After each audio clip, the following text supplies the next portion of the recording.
And we've got a couple of guests with us this evening. So Harold, do you want to start and just introduce yourself? Yeah, my name is Harold Bredesen. I'm a resident of Mount Vernon. The president of Neighbors Driving Neighbors, which also provides services here in Belgrade. And I'm also the program director for Grow Smart Lane, which is a nonprofit that works on local planning issues actually. So.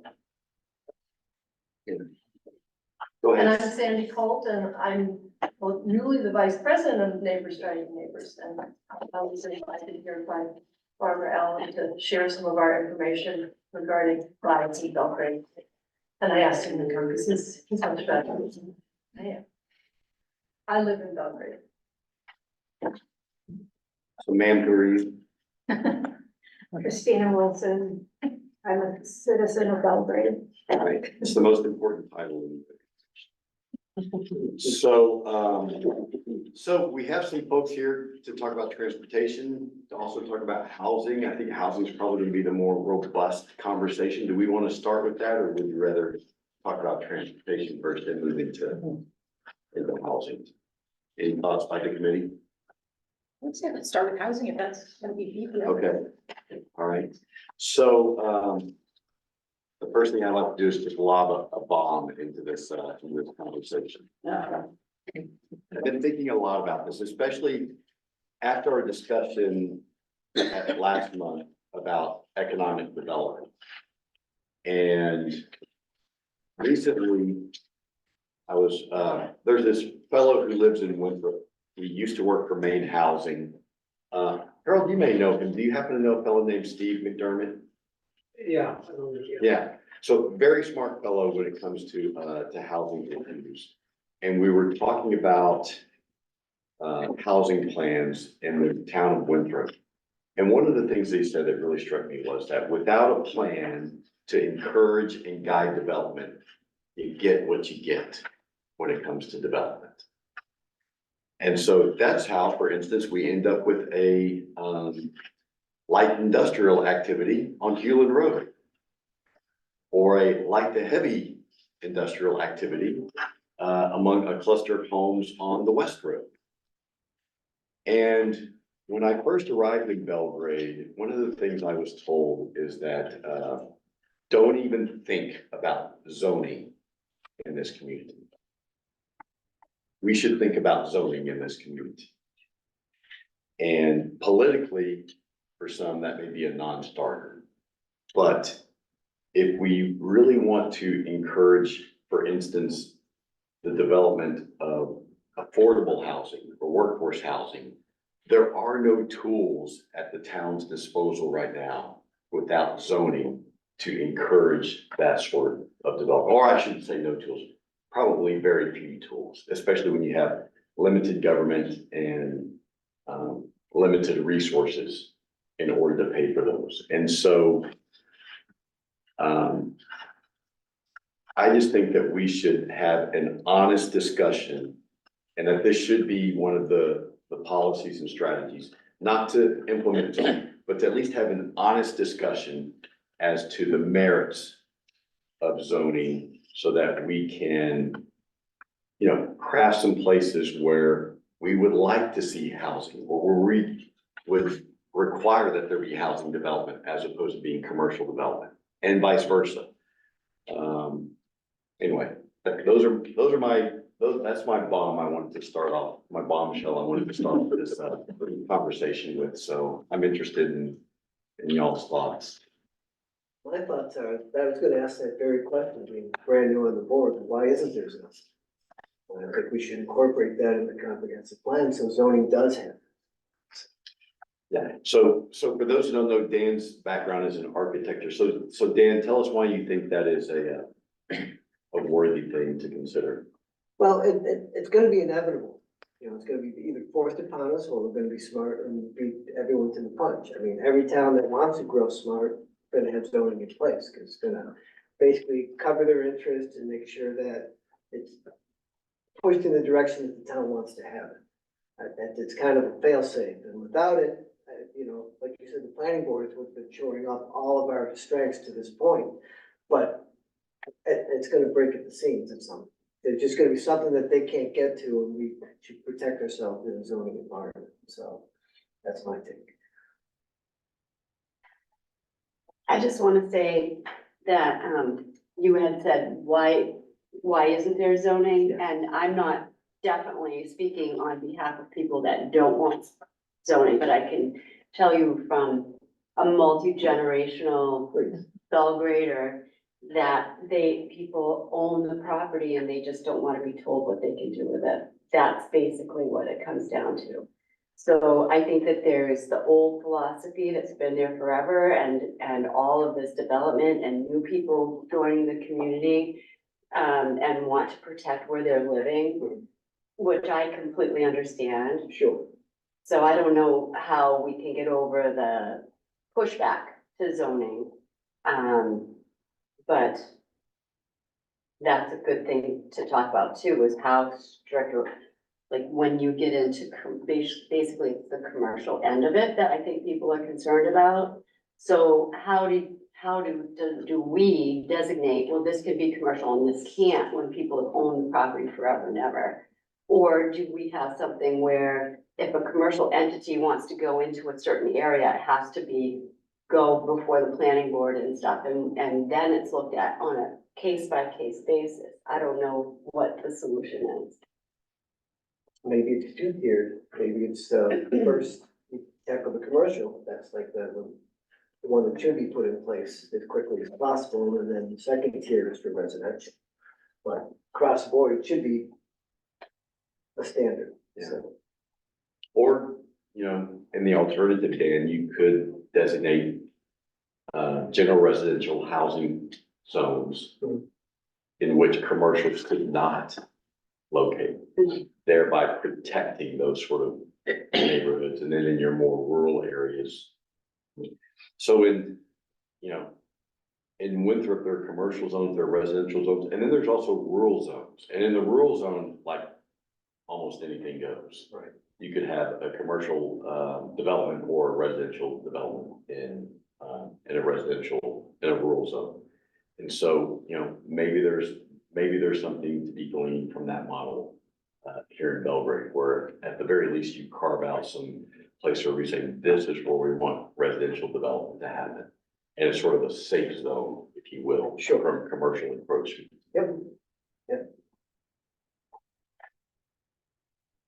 Pat, any thoughts? Yeah, it's most of us who've lived in other towns in southern Maine, zoning book is probably 40 or 50 pages. It's kind of slice and dice to protect areas, to also encourage different types of, shoreline zoning, housing zoning, multifamily units. A lot of that is driven by public utilities. We don't have any of that, so we're gonna be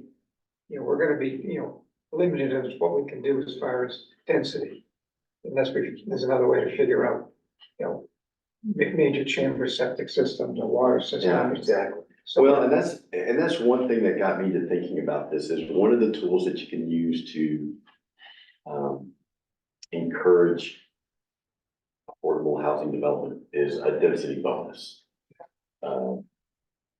More dense development than you would otherwise have on a lot or within a zone. But you can't have a density bonus without having some sort of zoning right, so in place, unless, I guess the alternative to that would be that you create density bonuses within the minimum lot size ordinance. But we also have the new law coming in that we're ADUs and how that's gonna, work with, regular housing. So those changes have all been made. I believe they're going next week, they're going before the select board. Our LD 2003 updates. First meeting in March. Yeah. March 4. Okay. That could have a profound, new way to increase housing, Then, sorry, Yeah. the new, it was like a brochure that was just attached today to something. I skimmed, I have copies here if anyone. I skimmed on that and I guess I was kind of confused because like it said that there's the new housing thing that says 2 to 4 houses? As they go together. Yeah, they're, Two they're pages. 2 pages. Do you know that, We're gonna pass you down. did you see that? I did, so that's actually Harold's, handout, so Harold, you want to talk about that a little bit? I'm sorry, what was your question? Yeah, I mean, I knew that there was this law that was coming in June where that you can have 2 housings per lot. But is, what, I guess I'm confused about the one that in here that says 2 to 4.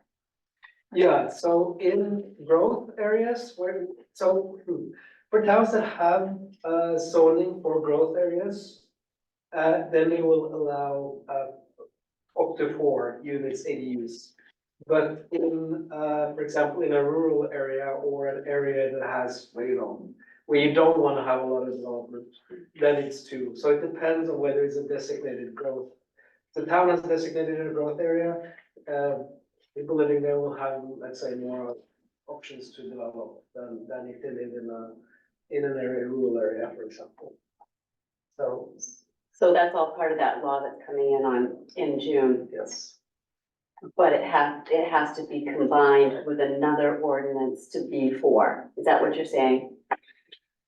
Yeah, so for a town of, how many, I don't know how many inhabitants are in Belgrade. About 3,000. Yeah, so I think for this town, because they don't have a designated growth area, you probably have We do actually have designated growth you areas. do have a designated growth area, There are. which is the village area probably, or. I'm not sure it's strictly defined by the Yeah. villager, there's several actually. Okay. I think there are essentially 2, so there's the village area, but also, it's considered a village area in North Belgrade.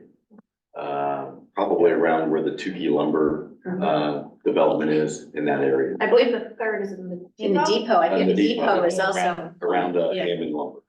Because I think that that's really so, I mean, in a sense, you already have zoning then, because there is different rules that apply to growth area and then non-growth area. Well, we have zoning But just by chance of by fact of the shoreline zoning ordinance, Yes, so. that as well. So it's not a completely foreign concept in Belgrade, but, so you're the professional planner in the room, along with Grania, so extol for us, what do you think the virtues of zoning are, Harold? And is it, in your mind, you live in a community much like ours, Mount Vernon, so is it something that you think that the town should be considering as a means of maybe encouraging some housing development?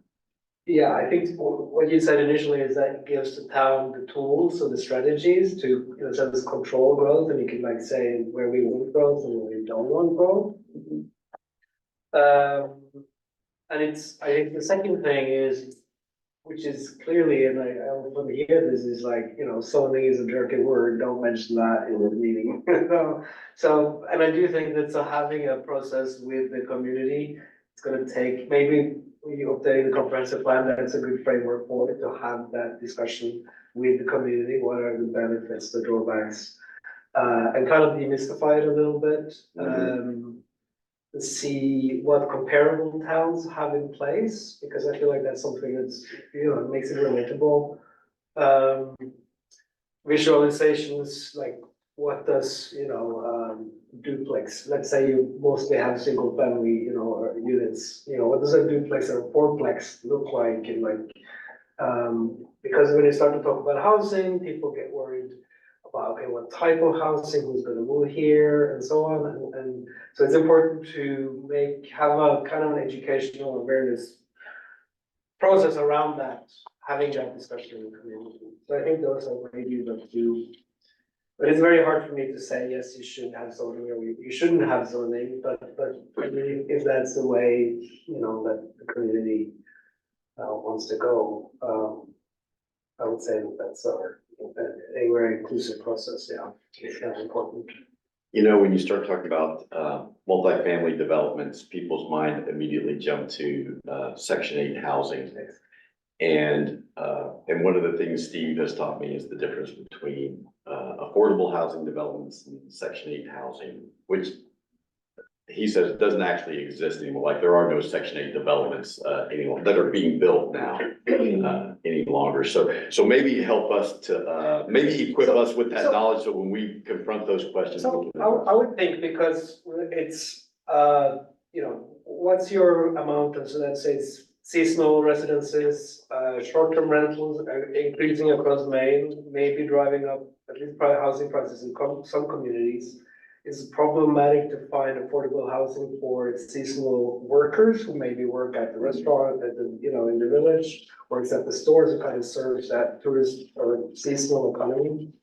So that's why you kind of maybe want to look at the housing and the different, making sure you have housing that both serves, people who work in the kind of the seasonal economy and the people who comes here for the period. And if housing prices kind of get out of hand as well, there are things that you can look at in terms of housing prices. And again, affordability across Maine is a problem for most Mainers.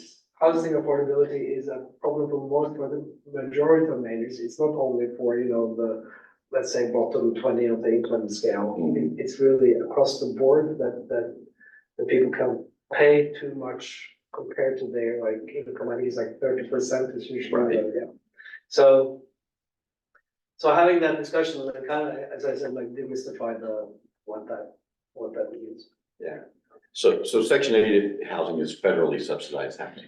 Affordable housing, what Steve has taught me, and I think this is true, is the better term is workforce housing. Yeah. It is housing that is affordable to working folks, whether they are school teachers or nurses or firefighters, or, maybe someone who does flip burgers at a day store during the summertime. We can still afford a rental. Doing that. I do just want to clarify real quick that designated growth areas are not zoning. Right. They are not zoning. They are a very suggestive, this is kind of where we think we want development to occur. Yeah, it's aspirational.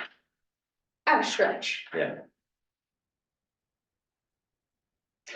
And to play off something Harold said, it not only guides us to where we want zoning, but where we don't want zoning. And in the current comp plan, you'll recall there's a metric in there that we'd like 60% of the community to remain undeveloped. And so I think that's a way that you can sort of ensure that happens, is by designating areas where you want the growth to occur versus not. I think some communities, they have a very good comp plan, they have a lot of good policies, and ideas of how they want their communities to develop. But if you don't have the land use ordinance and the zoning in a sense to, I think of those as the implementation of the comp plan in a sense. So can use land use ordinances to achieve, specific things or subdivision and so on, but zoning is useful in that as a tool. Is there another word that we could use for zoning? Can we come up with some sort of? Well, I mean, what zoning Can we is, soften it somehow? it's a plan. Land use code, maybe? Code, Yeah. there you go. Yeah, well, I mean, their land use ordinances is what they are, and it's meant to be a development plan. I think there is some confusion about the designated growth areas. And what is allowed or not to happen there. So I think it's important that we make that distinction whenever. Right, and so in the LD 2003 updates, because of there are being designated growth areas, there are some areas in town that there are more allowed ADUs. That doesn't necessarily, they're gonna be built, that doesn't necessarily mean they're fit. We're not saying we're gonna, and I think we went over this quite heavily, Sarah is the chair of the planning board. That just because they're allowed, doesn't mean it's gonna happen. And that's a very important distinction, that just because we're designating this to have more growth, it may not. And then if we do want to have that as a policy to investigate zoning, then I think that's something we can look at with the town planning board and go from there. I mean, how are we looking at wording that? Because obviously it's a very touchy subject. Do we want to just leave it as a policy to investigate? I think in my mind, the policy would be to encourage and plan for growth, housing growth in the community. And then the strategy would be to engage the community in a conversation about the merits of them. You like that, Dan? Yeah. If there's someone has better wording, please speak up. I don't have better words, however, I have caution words. This town tried to go through implementation of zoning maybe 18 years ago. We were here, Pat, for that one. Yeah. That was a feud between Jack Sutton and Bert Lumpkin. And it was not well received by the town in general. And again, we are not saying Belgrade should have zoning. We're saying Belgrade should engage in a conversation about whether to have. And I love those words, specifically with the concept of educating the population, because our situation now compared to 15 years ago is completely different. The short-term rentals are putting a different tone to the word zoning. Zoning will be a shield to short-term rentals. And this community being a lake community, where the foundation of the economy is in the quality of the water. This concept of short-term rentals is putting a real danger weapon to our way of living. Outsiders that don't understand how our town works and how the economy moves here, just think that they can come here for a week and invade a residence that is supposed to be 4 people with 10. And then we do that for 12 weeks of the summer. You know, we put in danger our lakes. So one summer is not a big deal, few rentals. But as we keep attracting more and more investors here for that, if we have at least 20 to 50 of them in the lake, we want to be in a big, dire situation. So, it's already starting. We started feeling it. We're not the only community with this issue. The other communities have tackled this, but of course they have zoning. So zoning, instead of being an enemy, is becoming a great shield, so to speak. So I love those words, education and dialogue with the community about this and what are the pros and cons. And, you know, setting up a protocol that will allow us kind of, not probably get a heavy code of zoning, but at least a light code into it. Just, I have a question. To answer Dee's concern, would zoning be retroactive so that if a particular area is zoned only residential, would a business that's already been established there have to? Oh, no. Or no, everything would be, that's there would be grandfathered. Yeah. Okay, because that might ease the blow to a lot of people. Yeah, but I do think also as a realtor, if someone has a chunk of property that they've kept and paid taxes on for years and years and don't really even use it, which is common here, if all of a sudden it can only be used for one thing instead of for anything, Mhm. I think some people will feel that they've lost value. That's all I'm saying. I mean, I'm totally feeling that we need to do something, so. And that was part of the discussion we have in our planning board, and we have the planning board was exactly on that tone. And the other half was more in the concept of protecting, using zoning as a protecting the field. So it's very intense in the culture of this town, that mindset. It is, yeah. I think if we're going to do this, I think we do need to be upfront and say, we're talking about zoning. Mhm. I think covering up with other words, for those people who are resistant to it, makes them more resistant.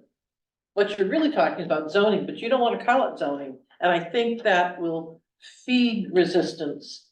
As opposed, if we can couch it that we're doing this as a shield or whatever we're looking for, But to pretend that we're not talking about zoning, I think is wrong. And I think we need to bring dialogue in to say, here are the good things about zoning. You know, not zoning's bad, but there are good things here we can do.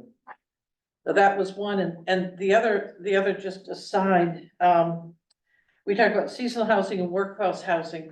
I think another big demand I see, and see it growing is people who've lived here their whole lives. They have larger houses, they've raised their families. They want to downsize, so they want smaller houses, not necessarily. Which means they free up their house, they move out of their house, it frees up their house for new people moving in. It can promote maybe younger families, younger people coming in, but we don't have a place for folks who wanna downsize. They wanna downsize, they move to Waterville and get a condo, or they move to Augusta into an apartment. That part of this is to find a way for people who've lived here all their lives and want to stay here to downsize and downsize, not into, quote, you know, Section 8 or really affordable housing. It's to provide them space in a community they want to stay So in. the term I learned about that is right-sized. Right-sized house, So okay. that, so let's just take someone like Jack Sutton, Mhm. who's a bachelor now. Yeah. Who lives in a massive home, and, you know, now Jack's never gonna leave his home. Right, But there would be lots of people at his station of life who would say, you know, I'd much rather have like a 1 or 2 bedroom home.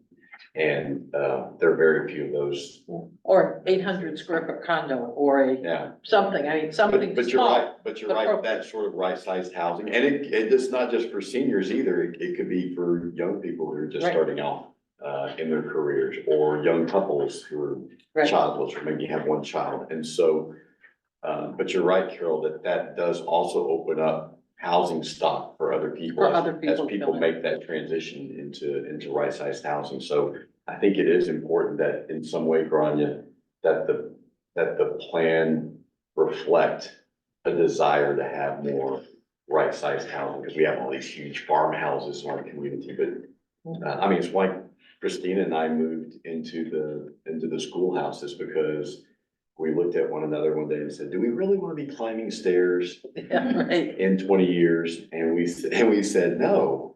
And we were just fortunate because there are very few single level homes in the community right. to find a place where, you know, where we could do that. Mhm. So for policy number 4, obviously the first for state required, engage and support development to encourage workforce age-friendly housing options. I like that. So strategy 4.1, engage the community in a conversation on instituting zoning and the option, and educate on the options surrounding zoning. How would you do that? Engage the, I mean, would you publicize a meeting or how do you go So- about engaging with? One of my coworkers is actually working with another community they are in the process of developing zoning right now. And Which communities? Oakland. Okay. Oh, yes, I was surprised to learn Oakland doesn't have zoning, believe it or not. They're I'm not Muskegon. surprised. Really? Oh, my gosh. And so the game plan going forward is to kind of make a decision at the town level, what the zones are gonna look like, and then really have a really strong public information campaign and really like host meetings and really make sure it's upfront and like you said, not trying to be sneaky. Right. Because I think sneaky is a way to not get things done. Alienate people Mhm. and not get by it, See, and they're doing it in their town meeting governments. yeah. And as I said, it was 15 years ago, so maybe at this point, people are more willing to at least look at it. You know, I always say, if you're gonna build a house, you better make sure who your neighbors are. Because if you're building a house in Belgrade and you don't know who your neighbors are, you put yourself at risk, because you don't know what that lot next to you is gonna have put on it.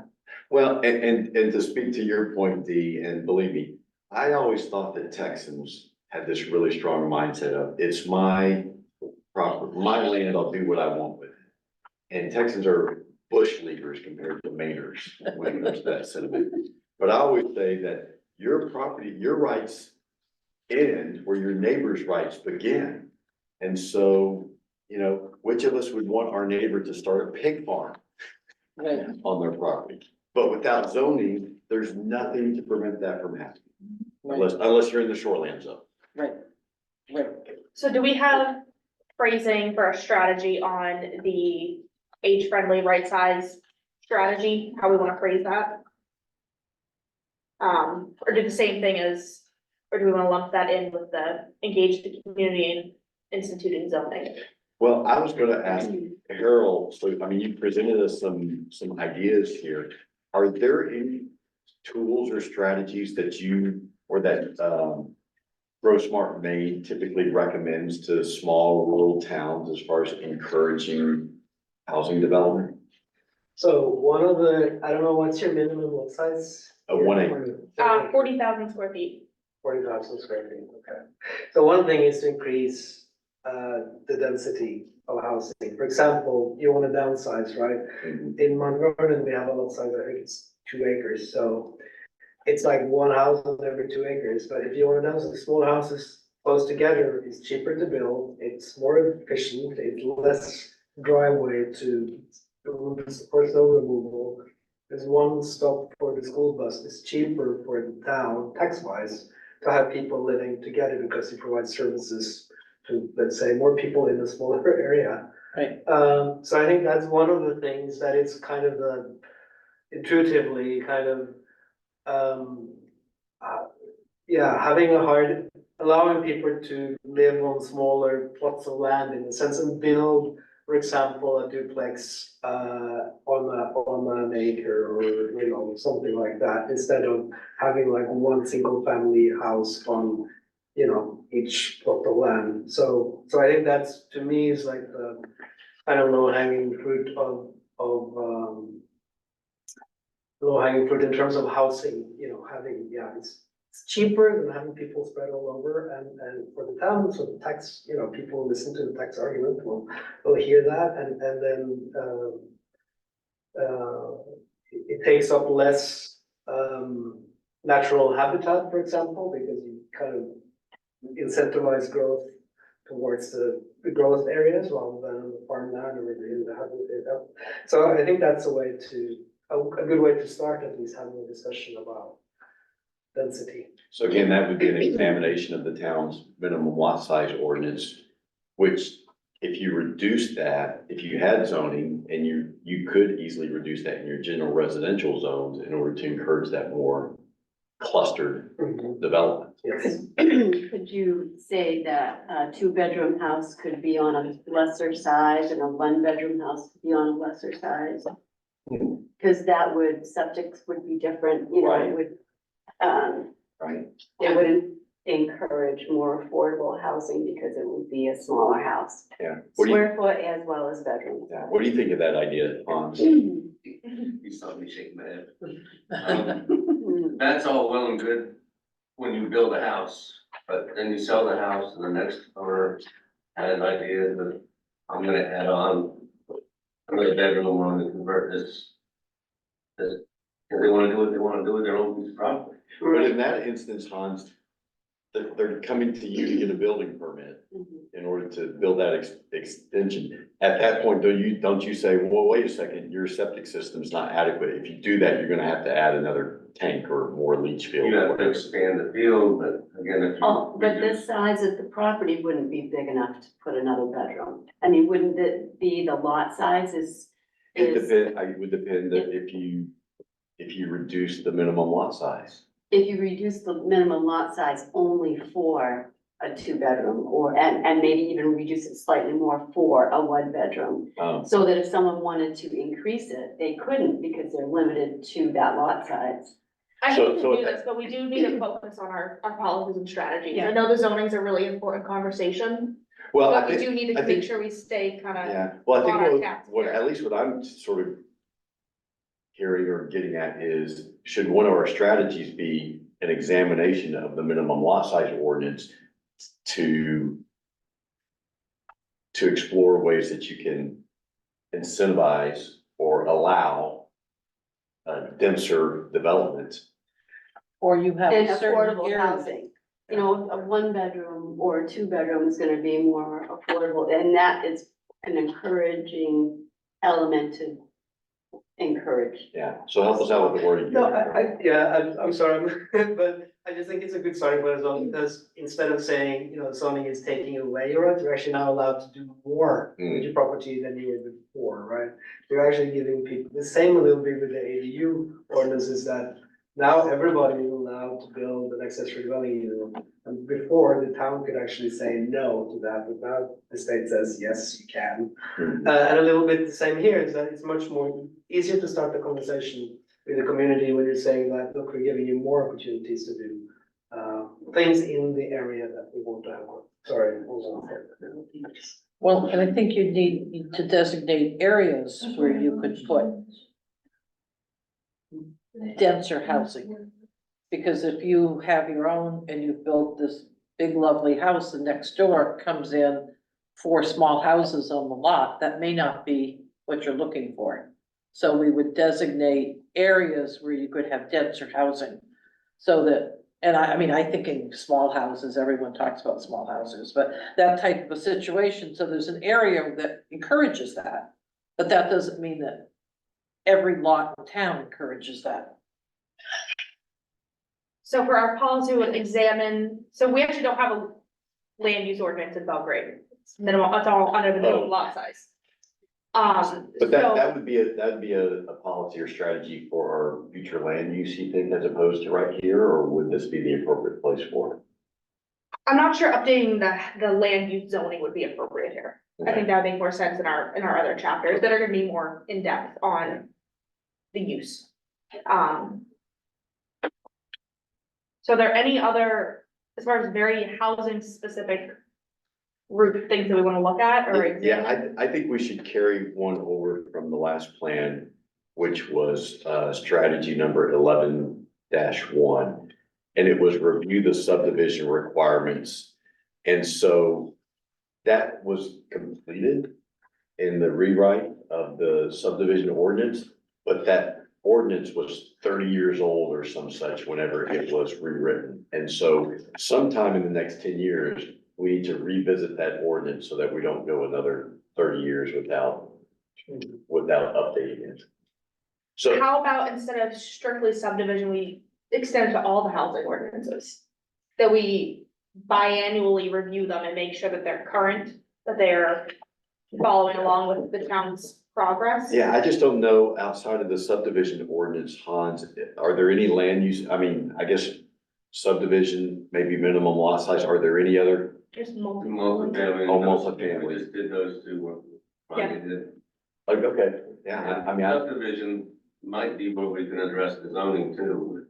Have subdivisions that yeah, are limited to certain size houses and denser lots, and yeah, there's more control there because the subdivision is a little government within itself. yeah. How much of a burden is that on the planning board to review that ordinance every 2 years? Well, the subdivision. I'm just asking. I wouldn't wanna do that, I wouldn't wanna do that with the subdivision ordinance, cause it's a 100-page document, but those other two that you mentioned, Hans, those are fairly, We just. have they grown? Ocean, yeah. Well, we just got through them, and so we did have the same battle as staying within kind of like my availability to help with the updates. They are, I think, not multi-family, the minimum lot size was almost 40. I think we're getting close to 40 pages. Multifamilies, low 20s. There was, it's a good chunk. And we got through it in 2 months, because we were under the pressure of the state law and. Yeah, I had my thumb on them. Okay, so, Yeah. I want to say every 5 years, maybe it's reasonable. I was thinking the same thing, I was Sarah. gonna say, I think 2 years puts a lot of burden on the Yeah. planning board, away from the other things they're supposed to be doing. Wait, so review, amend, and update housing specific ordinances every 5 years? And not necessarily that we have to do any changes, but at least that we make a pause and we look over them. Yeah. And if something has to be done, we do it then. Right, you could have something that pressures you to say, we need to do this in less than 5 years. so that's our strategy. What would the policy surrounding that be? Would be? Or do we want that to be the policy? It's a pretty specific one, so I'm not really sure how to. Yeah, policies need to be really broad.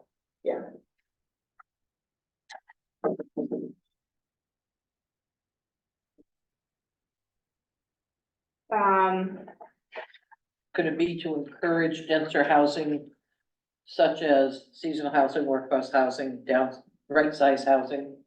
I'm not sure that this is a encouraging type policy. Okay. I think it's more of a maintaining.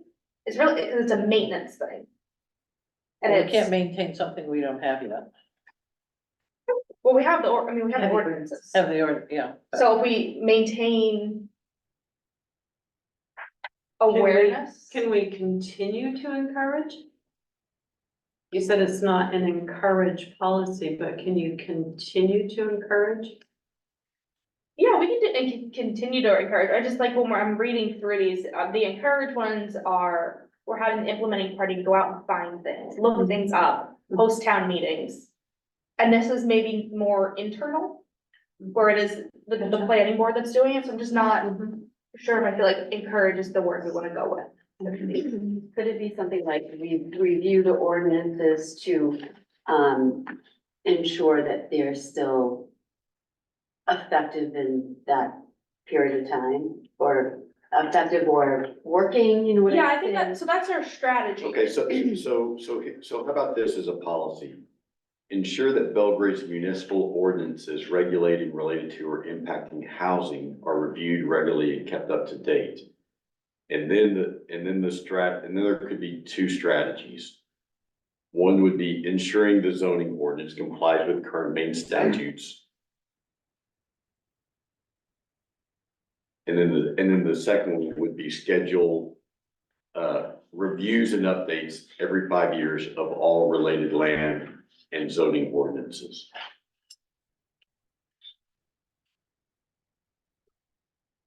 Thoughts? It was good. Can you read that? We pay attention. To it, I'll send it to you. Okay. How's that? Is that what yours? I'll just pull it out of the drive. It's strategies 4.1 and 4.5. Okay. So here's some options from some other plans. So Grania, is one of the state mandated, policies to develop and maintain land use controls and local ordinances that encourage development and sustainability of high quality.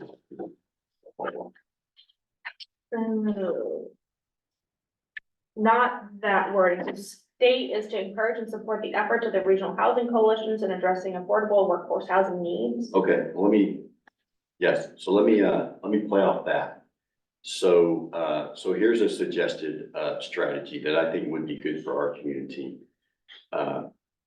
To investigate options for and pursue any opportunities to establish relationships with a regional nonprofit housing developer, like your organization, Harold, or coalition with neighboring communities to provide more real estate options, collaborative planning and budgeting. And the reason I bring this up is there's currently a grant opportunity offered through the Department of Economic and Community Development right now through the state for communities to partner together to come up with regional plans that are then serve as resources for developers where, you know, if someone came in and said, you know, I'd like to build an affordable housing development in Belgrade. Okay, here's a resource for you where some land has already been identified where that could happen and how you go about doing this and so forth. And so, again, in Winthrop,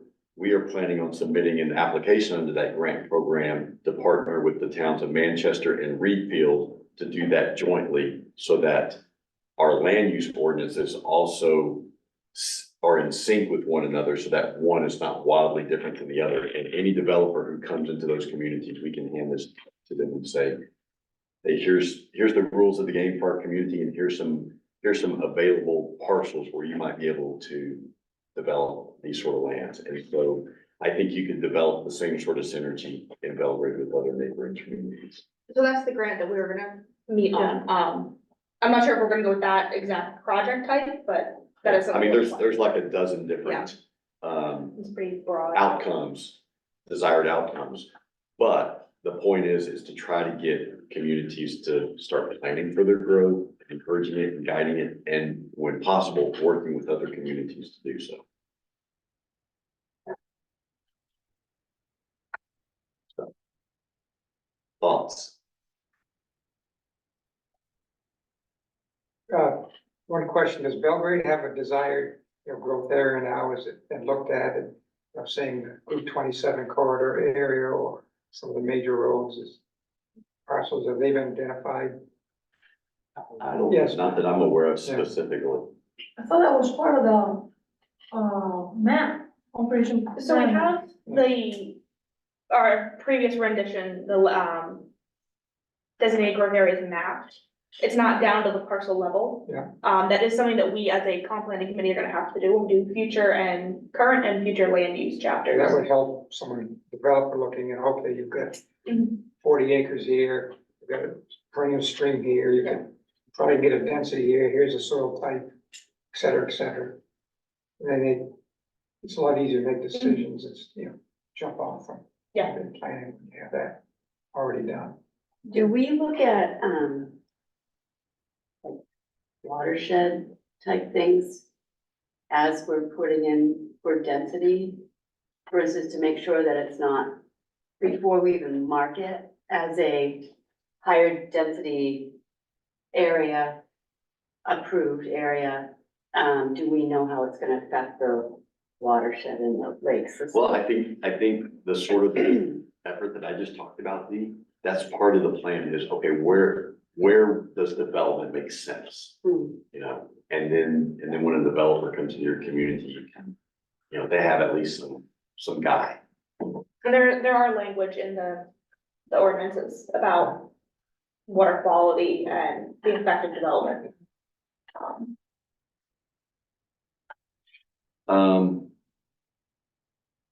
Let me mention a couple of other potential. So here's a potential policy: proactively work to ensure new housing development meets the current and future needs of Belgrade's changing population. And one of the ways that you could do that is you could explore the possibility of forming a housing committee. I don't know that the town needs any more committee. I don't know that the town needs any more committees, but there you go. All right, that went over like a lead balloon. Here's another potential policy: implement a system to track changes to in the quality and quantity of Belgrade's housing stock. And so strategies with that might be to implement a system that tracks municipal building code permits, issues and requested that impact changes in the housing stock, including like a change of use if something on from seasonal to year round. Explore options for and encourage the documentation of septic inspection reports to be filed with the property data at the code enforcement office when there is a title transfer of properties in shoreline districts in conjunction with state law. So I think that's something that would be beneficial. Isn't that a law We now? can do that already. It's already a state law now. Are we doing it? Well, ask your realtor. Realtors are. I don't Yeah, know. think the real- anything within shoreline zone that is sold must Yeah, have, must must be Must have inspected it. by a state approved inspector. But But then, well, and they do, and it has to be repaired. only if the buyer insists though, right? I mean, the No, buyer- it has to could the be. buyer say, I'm not worried about it, I'll still buy It it? doesn't have to be. I don't think it has to be repaired. Well, Then the buyer just has to be aware. I think well, Hans, that, can you weigh in, Hans, on? He's right, the buyer has to be aware. aware, that there's an well, issue there. most of them, I mean, I've never seen one accept it without having it, I've never seen one accept it without having it. The town can be more stringent. Yeah, I just came across this, I'm sure it's been going around for a long time, I'm just gonna mention it quickly. Town of China, everyone in the shoreline has to have their septics inspected if they're built prior to a certain year. I think that's something for our lakes chapter. Okay, I'll save it, Lakes and but Natural for that. Resources chapter, yeah. They have a very serious pollution issue. Well, We're I not mean, far They're away. not there exactly because they look the other way. Well, I mean, they were also pumping chicken poop into it for like 30 years. Well, and we don't keep tight here, that's exactly what's gonna happen. Our lakes are threatened and impaired in this chain of lakes. this was something that the town of China citizens voted on, so I think it could be something that we all vote on too. I've talked about this in different groups. If you're in the shoreline zoning, that you get it pumped. If it's year round, it's pumped every 3 years, and if you're seasonal, it's pumped every 5 years. And there has to be a tracking for it, there has to be an accountability for it, and we need to develop a strategy and encourage it elsewhere in the town. And I don't disagree, but I think that's fodder for another chapter. Okay. Rather than our housing chapter. Thanks, Chapter. So one of the strategies that we've already talked about, this might be good wording, is consider reducing lot sizes in specific locations to increase affordability in developing the land in those locations. Isn't that similar to number 2? Well, I was just saying I think that It's more is, specific. I think that's language that we could adopt. We could also, explore developing regulations for tiny homes. Tiny homes are big. In order Tiny homes The are to, nationwide pardon the pun.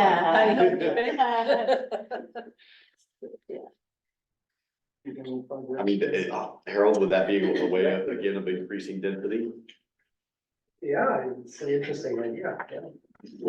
Per the planning board, tiny homes will not be ADUs. I'm not suggesting they be ADUs.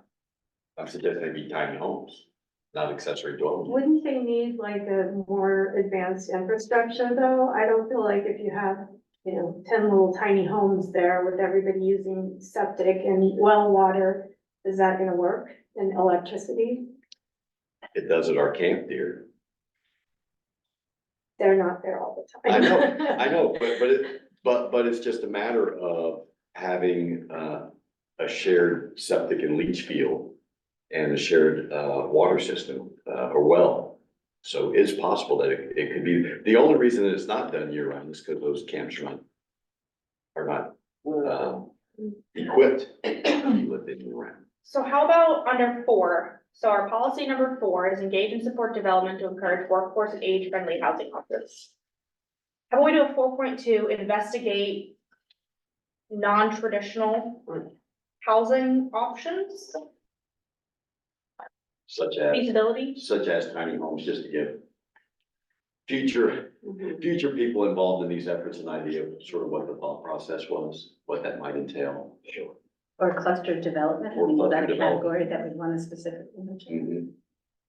Mhm. And are we wanting to use right-sized homes versus tiny homes, is that a thing? Well, they're different. Okay, Square footage wise. gotcha, okay. I think there's, I don't know, is there some sort of statutory language that defines a tiny home?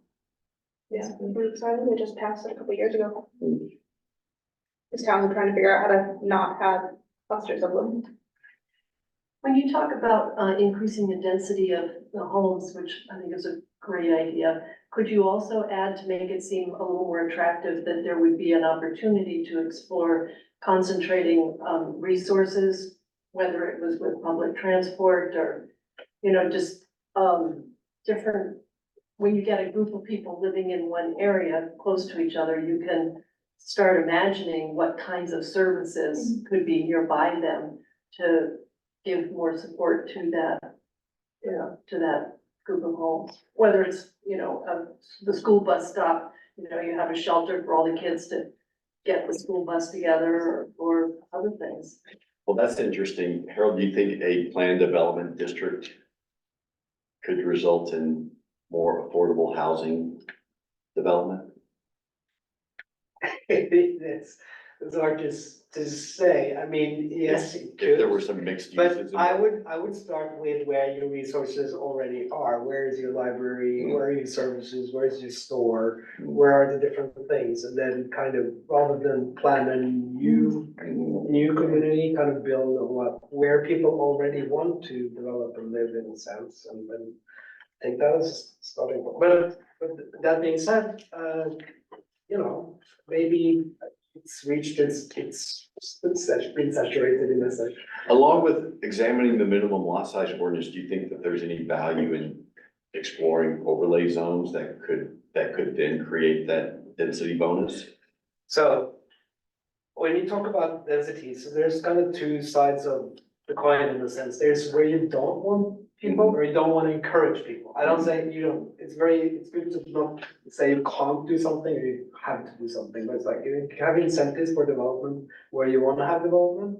And you have in a sense not the incentives where you don't want to have them. So you have particular, like you already have shoreline zoning, but there are specific habitat areas or particular scenic things that community has decided, you know, we want to keep this woodland undeveloped, we want to keep this farmland still productive. They don't want to have like, you know, 20 house subdivision on these 20 acres, right? They want to have that in town instead or closer to the town. I think that's a way to kind of look at, you know, open space requirements, for example. So, when you do cluster housing, then you limit that on part of the area and then you protect the other parts through your ordinances or your zoning. I was just wondering, like with an overlay zone, if you may not even need zoning necessarily, if you had an overlay zone where you could have greater density bonuses. You could have an overlay, or you could do it the other way, so that you have an overlay that highlights areas where you don't want to Yeah, have right. high densities, Yeah. you know, so. So, we do gotta get. I know, but again, that's, I think a possible strategy is the exploration of overlay zones as a means for increasing density.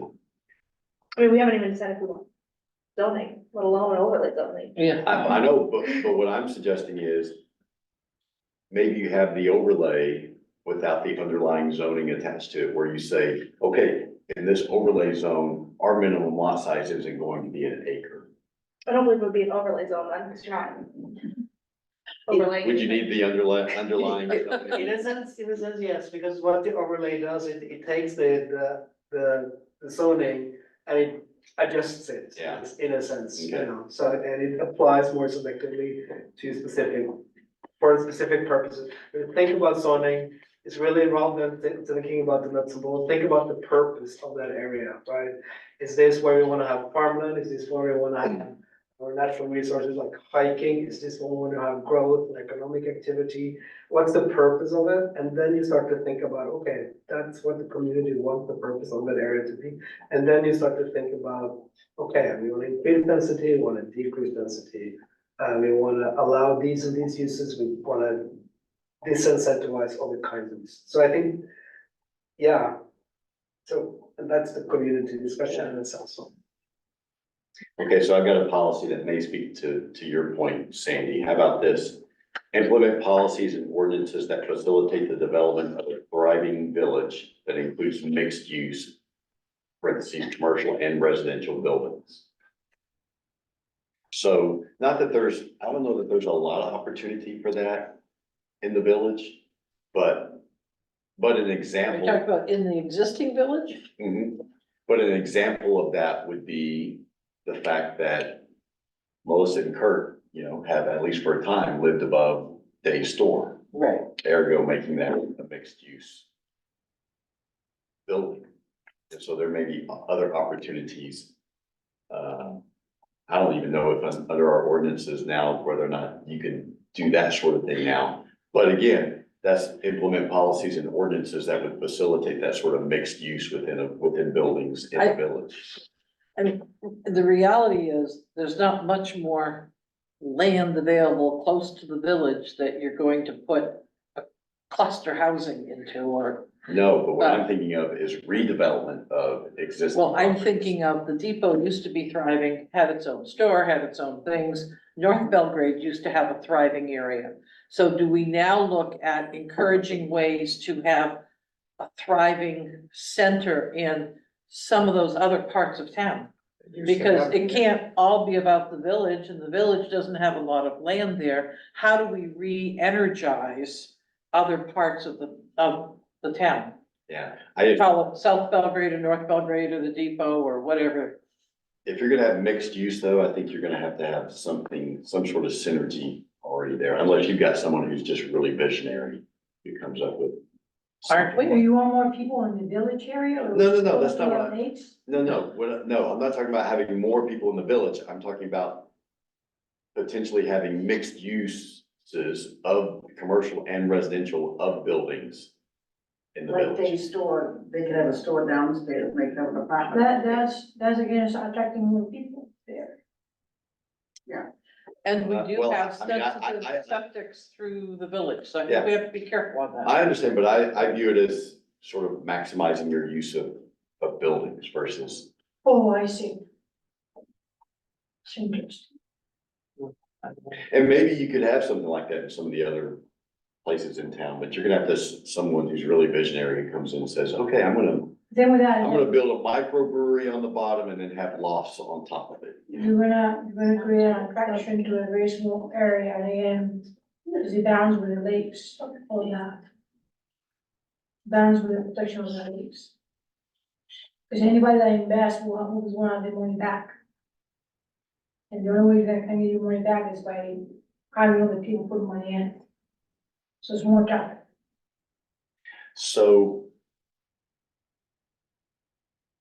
we've been at this an hour now, and we still got to talk a little bit about transportation. Is there anything else anyone wants to say about housing? I don't know that we've given you enough to work with. We've talked a lot, but I don't know that we've given you enough to work with. It's not up to me, it's up to the committee. I know. I mean, how do you picture housing? I mean, it's, we don't need to get into the zoning right now. That's not what we're doing. How do you want to look at it? What do you want it to look? How do you want to take care of the housing that's here currently? Well, I'm not on this committee, but have looked for 2 years to have our daughter and her husband and their 10-year-old buy a house in Belgrade. And there's nothing that they can afford. So that's fine, I mean, but, you know, it's just unfortunate that our children can't live here in this community when they ended up finding a place in Rome. But, what I would like would be housing for my kids and my grandkids, so that I felt like this was my extended community. And additionally, I would really love it when we want to get rid of our 36-acre old farmhouse, that there would be something, not in the village, because I don't like the village, it's too crowded in the summer. I love the idea of the depot, having a more sort of reasonable, home, smaller home in a accessible with services that are close by. Schools right here. And, well, I won't need the school. What about promoting development in So those are the things I would be interested in. promoting some sort of development in the more outlying areas of town? I think it's a great idea. I'm not sure if there's a better way to word that we can, like, As long as you. families that want to don't live in a isolate cul-de-sac. I don't know if Belgrade has any cul-de-sacs. Are there, We have turnaround for plows. so, but if that's something that cause I mean, I think in the housing chapter, there's not a lot of those families. I mean, we can look at the school age children and it's going down.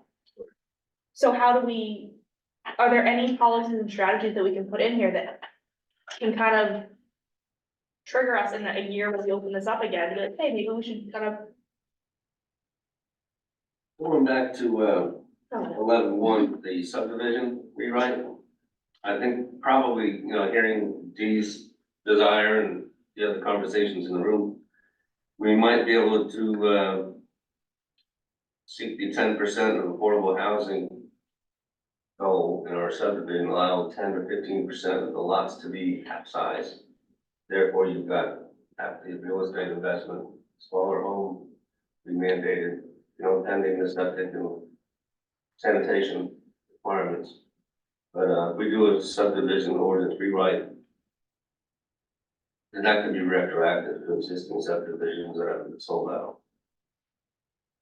So that's a way to, squeeze in more lots. Do you think, Harold, that there might be, tax credit incentives that would encourage developers to do what Hans just suggested? Yes. So that's in our ordinance, that's not zoning.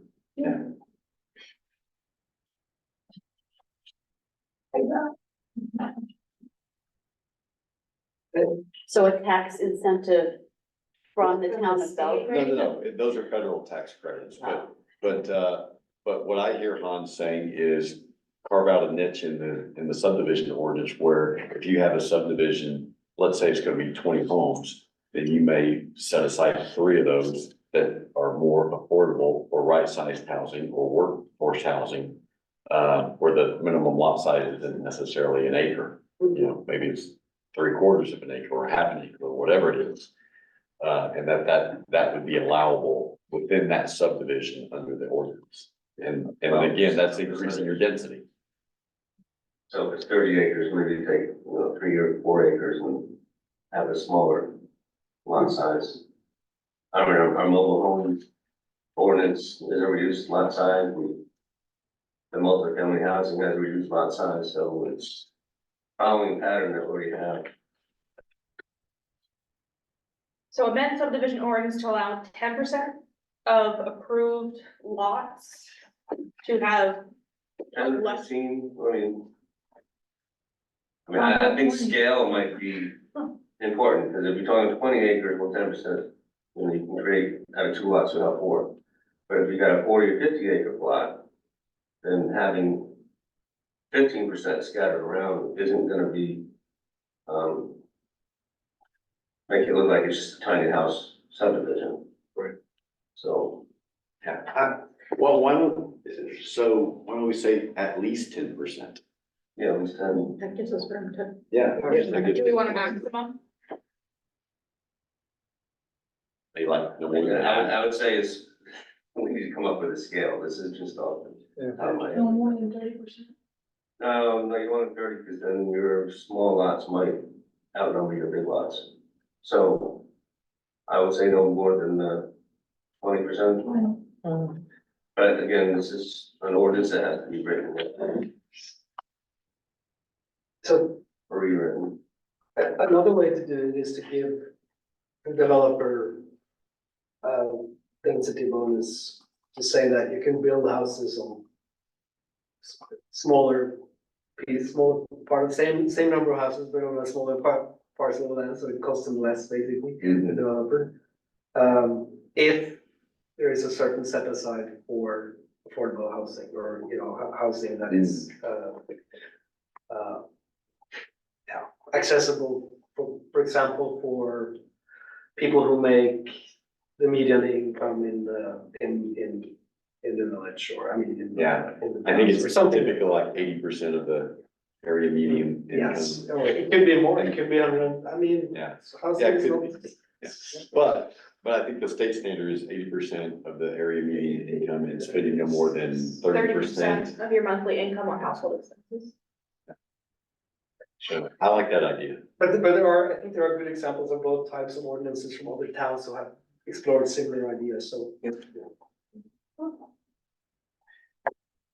Frankly, a strategy might be to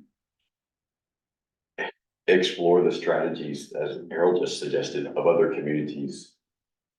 Yeah, Cumberland's doing it, Scarborough.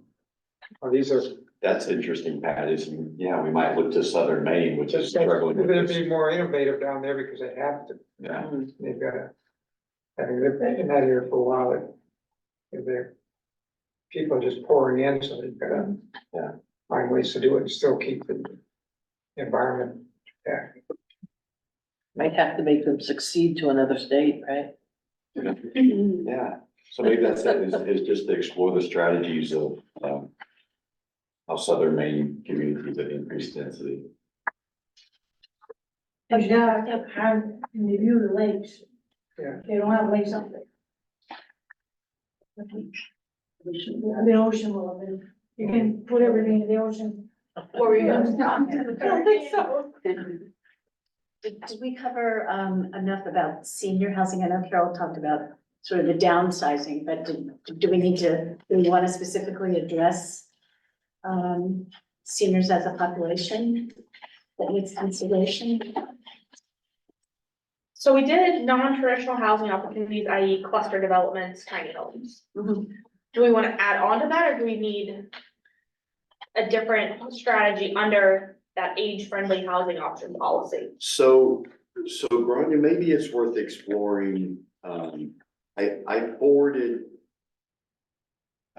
to everybody, something that was considered in the legislature a couple of years ago to address senior issues and senior housing in comprehensive plan. And so maybe we just need to re-explore that to see if there's something within that language that we might want to adopt.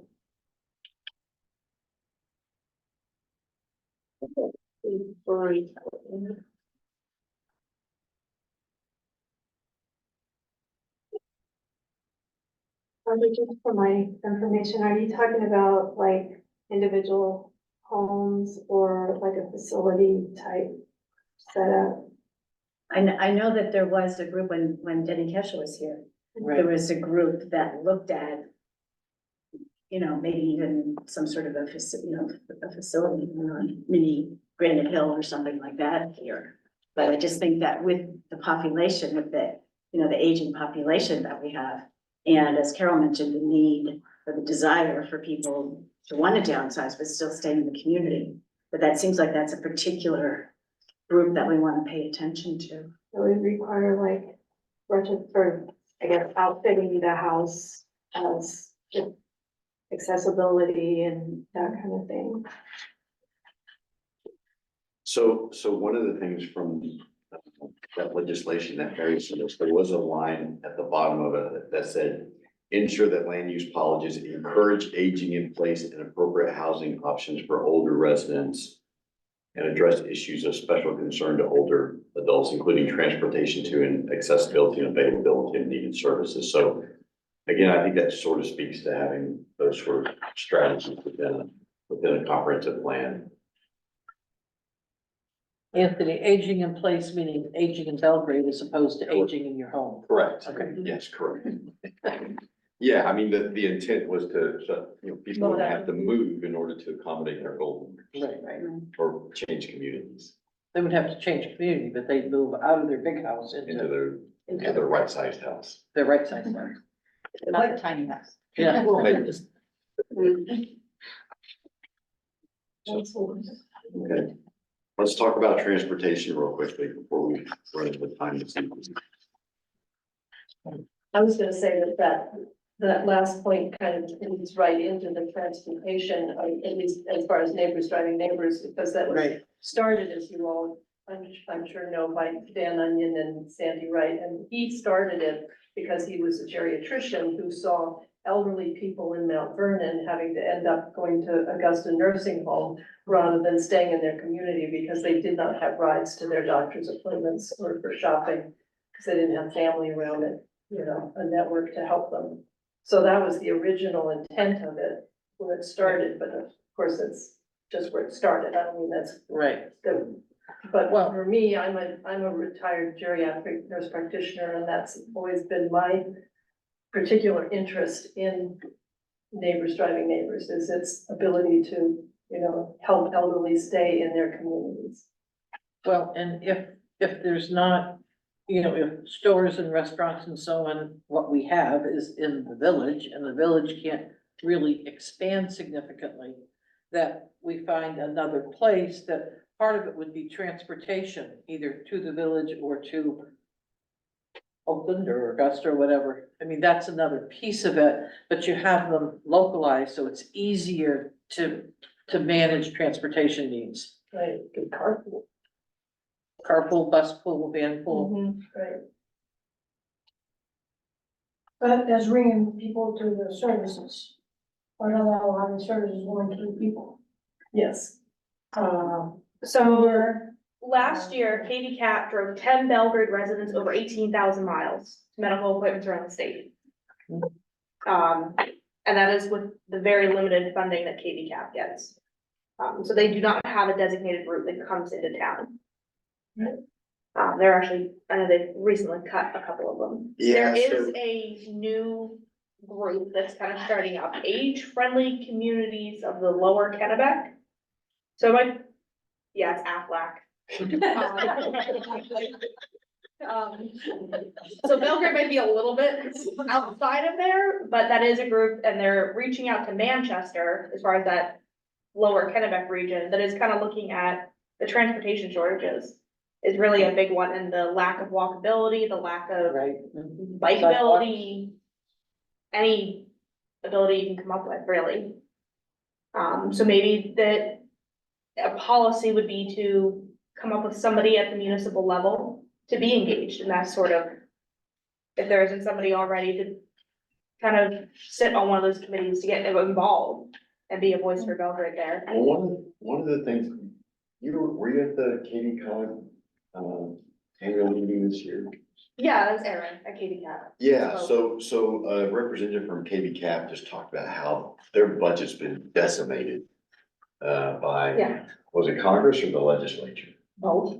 And so, you know, they may not be able to do 18,000 miles for 10 people, in the coming year. Yeah. And so I wonder if one of the strategies simply would be for the town of Belgrade to simply be a vocal advocate for, funding for KB Cap. Land. And for neighbors driving neighbors. I mean, frankly, Sandy, I'm surprised that driving neighbors hasn't put in a special request of the town for some funding. Well, that's why we're here. So for a policy, be engage and be involved in existing partnerships, programs. And explore new ones. Yeah. For neighbors, driving neighbors, it's been our policy not to ask the towns for that. That might change in the future, but for now, we're not planning to do that. There is 6 towns now. We also started serving Leafield. And I just looked at the number for this meeting for Belgrade. So we did, neighbors driving did almost 1,000 rides, in 2023 and 315 rides for Belgrade residents. It's about 10 riders. We have about 24 registered riders, but about 10 who kind of go on a regular basis. So, and it's mostly, as you might imagine, it's mostly to medical appointments. Yeah. Togus or Regeneral or. Kidney. Kidney. Dialysis, Yeah, dialysis. it's a lifeline for some people, for sure. So if you were to ask the town for something, what would driving neighbors be asking towns? So not funding, but what we like, so I had this idea the other day that everybody should either be a driver or a rider for Neighbors Driving Neighbors. It's a volunteer service, so you can sign up as a driver. It doesn't cost anything. There's a one orientation session, there's a background check that you're like, you can actually drive, but then you don't have to drive. You can drive as much or as little as you want. There's no commitment, really, just as you please. And a little bit the same with like, if you can't drive, you can sign up as a rider. You don't have to use the service, but if you need it, you can use it. So I think for us, the town's help in creating awareness of the service, I think is what we would really like from the town, all, so at town meetings, etc., in your town newsletters, and so on, have information about neighbors driving neighbors, and that it's kind of a low threshold thing for people to either be a part of as a volunteer or as to make use of it. Would it be onerous if we said the town would promote neighbors driving neighbors on a monthly basis? Both ridership and drivership. I'm asking the people who affiliate.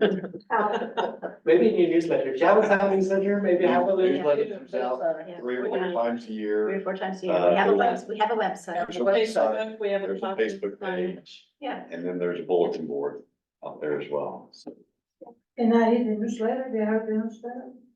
We've been in the newsletter before, I know. But it doesn't count like once a month.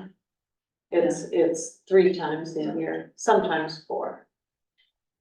I think that the population in the people that live here year round that would use our services are Mainers who are very proud and they really don't want to ask for help. I've often wondered if Neighbors Driving Neighbors wouldn't work better if we charged people $5 or something, because then they might feel that they're not getting something for nothing, but it's not part of it's not how we I always try to reassure the riders, this is volunteer, and if you want to donate some money, you're welcome to. But the real issue, I think, is just getting awareness out there and breaking down people's feeling that they are asking for something that they don't like to ask for things, and I don't know why we're. And who's gonna drive me? I don't know them, I'm sure. Yes, well, that's true, and, but they get to know them pretty. No, I'm just saying that initial. Right, yeah. And we did a service. Which doesn't keep people from Ubering. No, but they're not the same people. We offered Believe me, I think I'd much rather drive with most about anybody in Belgrade than some of the drivers we have.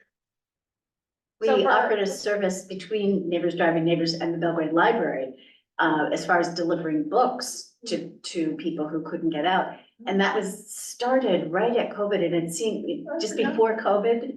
And it seemed like that was gonna be such a great thing, but I think COVID just sort of So it just. ended it because, but that's something that, we might want to revive sometime. Because I That's a think good idea. that was a really nice idea, and we had the whole program and, book bags and everything all set up, and then COVID hit and we did curbside delivery, but people didn't want to have anyone, Right. delivering books to their home, and they'd have to have the books sit out on the porch for 2 days, it was all that, Right. really strict.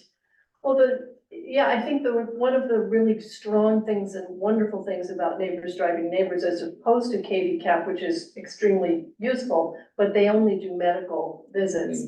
And that's only half of what you need to stay in a community and to stay vibrant and whole and healthy. You want to go to church, we take people to visit their spouse who's at Braybirch, or, that they can't get in. There are all kinds of quality of life trips that people need to take that you can't get through KV Cap. Plus, KV Cap is also, you have to be a certain income level, and we don't have that same. Maybe the town could partner with Neighbors Driving Neighbors to provide rides to either town services or events. So for instance, you need a ride to the Beanhole Supper or to town meeting, or to pay your taxes or register your dog or whatever, then. Or vote. That I think there's an opportunity for the town to partner with Neighbors Driving Neighbors in order to allow people to more easily access town services and town events. Right, and the library book delivery would fall under that, Correct. that type of program. And it's a good, I think, having that kind of initial contact with Neighbors Driving Neighbors, for example, with book delivery. Because what we see is that maybe they need it once, but then actually, they'll start using it and get comfortable with it. And in a sense, and then they'll also, for example, ask, actually, I also need some help sanding the driveway because it's slippery. And then suddenly there are other things and I need some help with my taxes. What can I, what other services that we can bring people to, in a sense. So it's, So Neighbors not only driving neighbors, but doing other things. well, it's connecting people to other services. Yeah. Part of the policy is create partnerships. So for a policy, I have engaged and involved in existing transportation partnerships serving Belgrade. As a strategy, 1, seek out opportunities to have municipal representation at regional transportation forums to be a voice for Belgrade. Number 2, promote and partner with local ride sharing and volunteer transportation collaboratives. Perfect. Okay, great. So I have 2 ideas for transportation. One is, speaking of the library, we should build a sidewalk between the school and the library.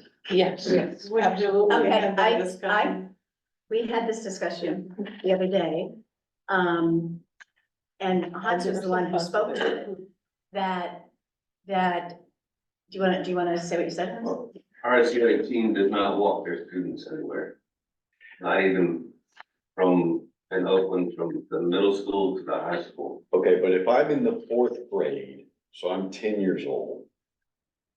You tell me after school I couldn't walk myself down to the library? The students are released to a bus or to a parent. That's it. There's control that students just don't walk out the door and go where they wish. It's a different world. It is a different one. Hmm. I have no idea. All right, here's my second idea. But that doesn't mean that other times, when there are other activities, that having that sidewalk going from the school to the library would not be valuable. And there are some, How about if we don't take it all the way to the school? There are always kids down there, practicing soccer or baseball or whatever, and they could, get And up that on the was sidewalk. another discussion was how about we just have a gravel walkway down to the ball field and connect from the ball field to the library. A kind of a greenway, Mhm. wouldn't necessarily be along the road. So my other idea is that, maybe the town could encourage carpooling by allowing some of its space in the parking lot here to be used by carpoolers. We actually talked about park and ride, maybe down near Human, near Depot area. Park and ride with trash control at a charging station with restrooms. And also, we talked about exploring speed reduction south of Hammond. So can I ask what you mean about trash control? Just providing a receptacle and making sure that that's emptied. Does that make sense? You mean So who would, At the park and ride. At the parking lot, okay, who would be responsible for? it would be facility. Yeah. We actually met, yesterday. It was yesterday, wasn't it? Yeah. All the days are running together. But we came up with a few ideas, charging stations. For paving, we would continue the 3-year plan schedule as it is now. Winter plowing is on a 3-year, cycle. We did have neighbors driving neighbors, KB Cap. Make an ongoing effort to have information available to the public. Support state efforts for repair and maintenance of state roads in Belgrade Lake. We did with the Narrows, West Bridge. Some town officials, Hans Carroll, myself, went over and we ensured that emergency vehicles had access, to the area where they could turn around where it would be plowed out in the winter. And then for a bus turnaround. Right, this is As the well. Castle Island Yeah. Road, when that was Northwest, yeah. closed, yeah. The elementary school sidewalk, we did talk about, sidewalk from Center for All Seasons to town, but then we thought perhaps I can't remember, a greenway would be better from Center for All Seasons to town, right, to the village. What is a greenway? It would be set farther back than a sidewalk, and it wouldn't be a hard, flat surface. It might be gravel. So it couldn't be plowed. Yeah, it's usually some type of permeable surface that has minimal like vegetation disruption. Is it like a bike trail or? No, less invasive, More. just usually just a maintained path. like the walkway through the village green now. Oh, so like a So gravel. that sort of Yeah. would be a That'd separate be type along the thing. road or kind of Not directly I think beside, we- not directly beside Depending the on what road. the property is, yeah. Yeah. Yeah, so you, But a it's- lot of that would be. We had some ideas. I can, type these up in an email and send them out to everybody if you would just like to look at them or consider them, and I know we're getting close on time. What about, encouraging the DOT to maintain the shoulders on Route 27 for bike riders? I don't know how feasible that is, but I don't know if the state would do it or not, but You would put in an actual bike lane? Not a bike lane, but I mean, the shoulders are plenty wide. They're just in terrible condition. Shades on so you don't crash when you hit everything. 135 is dangerous. Now, What, 135. twenty-seven is dangerous. Now, 135, you should To not ride encourage bicycles. anyone to walk. We used to do it or ride 40 years ago. bicycle. So one of And I feel the same way about 11 and 8. too. Route eight is equally as dangerous. Yeah. Yes. So one of the existing, I had somebody run me off the road. one of the existing strategies, is collaborate with DOT to maintain and improve state highway system, including storm drain systems in a safe and good condition. And that was this is organized a little differently, but the implementation, which is basically the strategy, was to collaborate with Maine DOT on Route 27 improvements through the village district to the Rome town line. Reserve local matching funds on a regular basis for state highway projects in Belgrade. Is that from the last plan? Okay. That's essentially the 'Cause that's the been village done. revitalization. Yeah, that's been done. That's been done. Yeah. I had talked with Dave Allen, who's the king of Route 27 through Belgrade, about, moving the speed zone back to say that, you know, looking 10 years from now, we should be connecting the Center for All Seasons to the Village Green.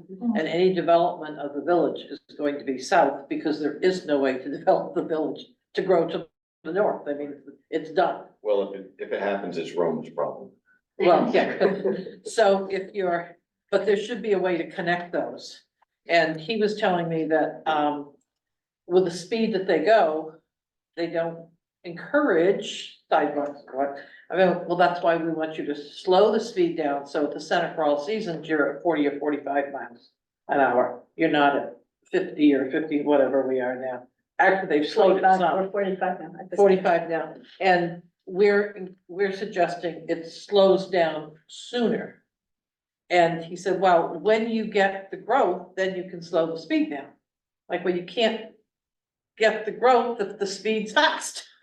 So it's sort of one of those, it's really working with DOT to develop a way to connect them, because at some point, as more people walk and we do more walking, there'll be parking and going back and forth from, Village Green South. So, anyway, that was sort of, what comes first, the chicken or the egg. And he had the chicken and I had the egg. We didn't agree. What about, Lorna had mentioned charging stations. What about charging stations? Is that something that should be considered in the transportation chapter? I mean, I know there is a, sort of a statewide effort to. Yeah, I mean, I think we can definitely include that in a strategy. I don't know, we don't have a policy to attach it to yet. But I think it's definitely worth considering having some sort of something in here acknowledging electric vehicles, especially with the heavy tourism population that comes in. I mean, that's. Well, especially with state mandates for. Well, if you're gonna build a parking lot in the village, it seems like that'd be a good place to put a couple of charging stations. Oh, how you so sweet. It is a great place to put in a charging station, however, they're expensive to maintain. So when we looked into it to have a quick, I'm gonna do this off the top of my head, a quick charging means, you might get a grant to build it. But then the town, who will own that parking lot eventually, would have to pay $500 a month to have the charging station.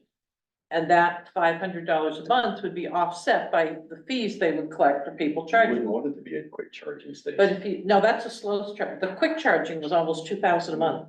Yeah, and so the quick charging, the level 3s. Yeah. Is what the actual system is. They have very, very high requirements. You have to have phase 3 power.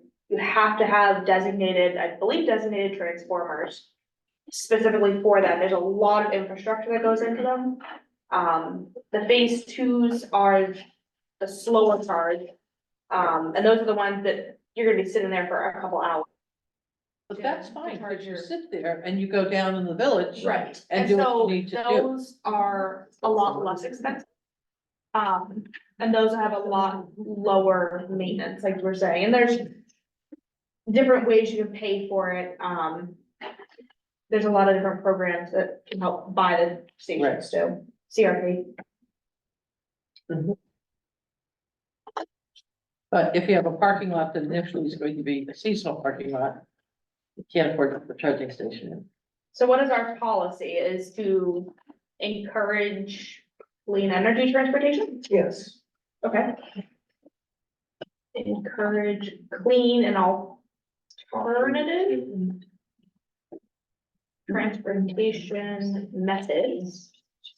So our first strategy would be to investigate locations to install EV chargers.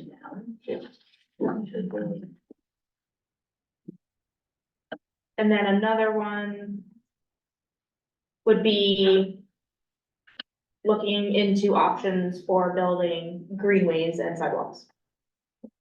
And carpooling, it's not clean energy, but it is, in fact, Another one, park and ride, I mean, right. I the think- whole, there by Belgrade Stream where you used to be able to launch your boat, they don't let you launch it anymore because of concern. There's a huge area there, which is perfect for park and ride. Who owns that? So, that's owned by the state, because it was a state boat ramp. Okay.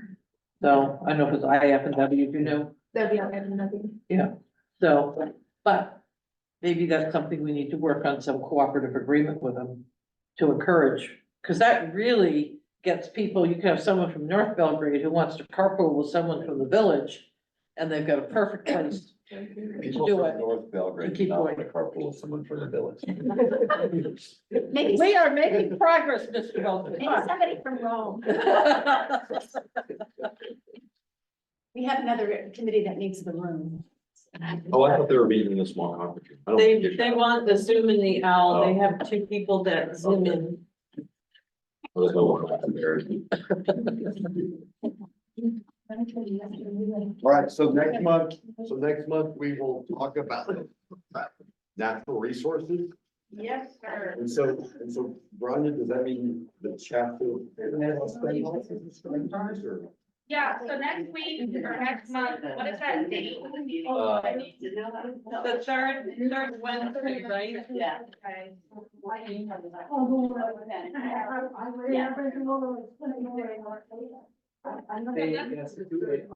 That's be March 20th. Natural resource chapter and big one. So it's land and water resources and policy and strategies. Sorry. Yes. Okay,